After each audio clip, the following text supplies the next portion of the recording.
ಮಹಿಳೆಯರ ಕಾರ್ಯಕ್ರಮ ಇದೆ ಬಿಡ್ರಪ್ಪ, ಬರೀ ಮಹಿಳೆಯರಿಗೋಸ್ಕರ ಸೀಮಿತ ಅಂತ ಅಲ್ಲ. ಆ ಒಂದು ಕಾಲ ಇತ್ತು. ಒಂದು 50 ವರ್ಷದ ಹಿಂದೆ, 25 ವರ್ಷದ ಹಿಂದೆ ಆ ಕಾಲ ಇತ್ತು. ನಾನು ಹುಟ್ಟಿದ್ದು 1975.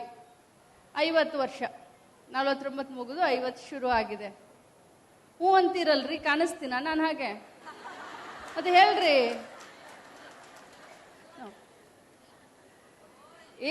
Age is nothing. ಬಟ್ 50 ವರ್ಷದಲ್ಲಿ ನಾವು ಏನು ಸಾಧನೆ ಮಾಡಿದ್ವಿ, 50 ವರ್ಷದ ಹಿಂದೆ ಏನು ಜನರ ವಿಚಾರಧಾರೆಗಳಿತ್ತು, ಜನ ಏನನ್ನ ಬಯಸ್ತಾ ಇದ್ರು. 50 ವರ್ಷದ ಹಿಂದೆ ಹೆಣ್ಣು ಹುಟ್ಟಬಾರ್ದು, 1 ಹೆಣ್ಣಾಯ್ತು, 2 ಹೆಣ್ಣಾಯ್ತು, ಬೇರೆ ಮದುವೆ ಮಾಡಿ, ಹಳ್ಳಿಗಳು ನಮ್ಮ ಕಡೆಯಲ್ಲಿ ಬೇರೆ ಮದುವೆ ಮಾಡಿ ಹೆಣ್ಣು ಹುಟ್ಟತಾ ಇದ್ದಾವೆ ಅಂತ ಬೇರೆ ಮದುವೆ ಮಾಡಿದಂಥ ನೂರಾರು ಉದಾಹರಣೆಗಳನ್ನ ಕೊಡುವಂತ ಅವತ್ತು ಒಂದು ಕಾಲ ಇತ್ತು. ಇವತ್ತು ಒಂದು ಕಾಲ ಇದೆ.